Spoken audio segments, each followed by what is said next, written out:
кайрадан улантабыз. Бул сабакта биз графикалык редакторлар жашап чыкканда графикалык файлдар менен иштөөчү программаларды менен таанышып кетели.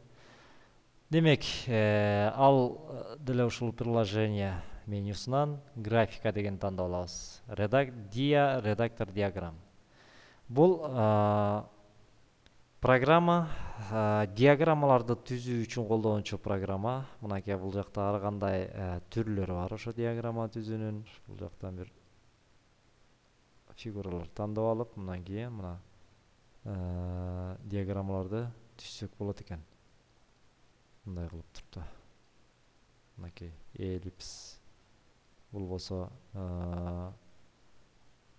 гипербола, мына түйүндөрдөн карма алып, ары бери чоңойтуп же кичинейтип бул диаграммаларды ар кандай түрлөргө келтирсек болот экен. Же болбосо мынакей ар кандай бурчтуу диаграммалар. Кыскасы, өзүңөр каалагандай кылып ар кандай диаграмманын түрлөрүн өзгөртсөңөр болот экен. Бул болсо мынакей могу жерден баштап түзөлү.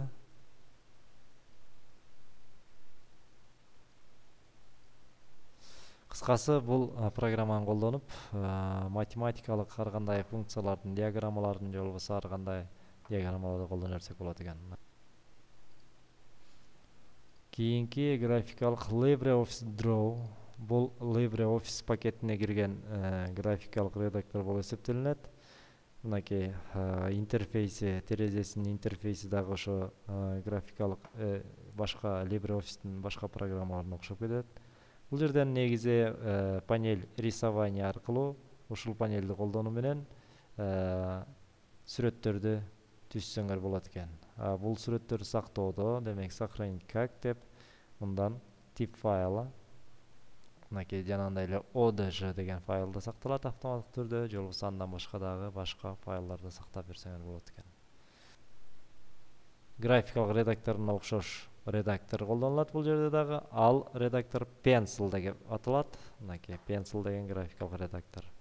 Мунун жалпы интерфейсин көрүп турасыңар. Мына баш сөз сапчасы, менюлар сапчасы, инструменттер панели, палитра же болбосо түстөрдүн панели, жана башка.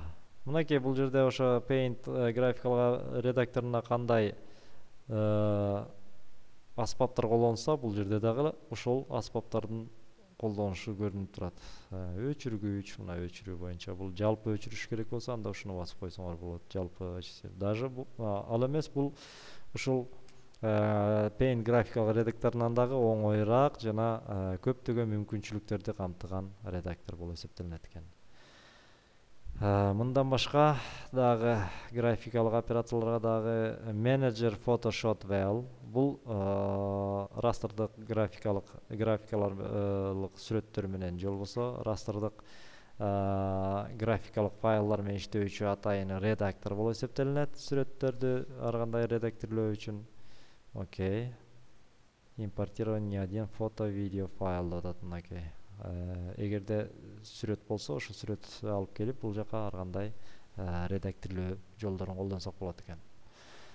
Мындан башка графикалык редакторлорго простое сканирование. Бул сканерди, эгерде компьютерский сканер орнотулган болсо, ушул сканер аркылуу иштөөчү программа, башкача айтканда сүрөттөрдү же тексттерди сканерлеп компьютерге салуучу программа болуп эсептелинет экен. Мына сканер не обнаружено деп чыгып атат.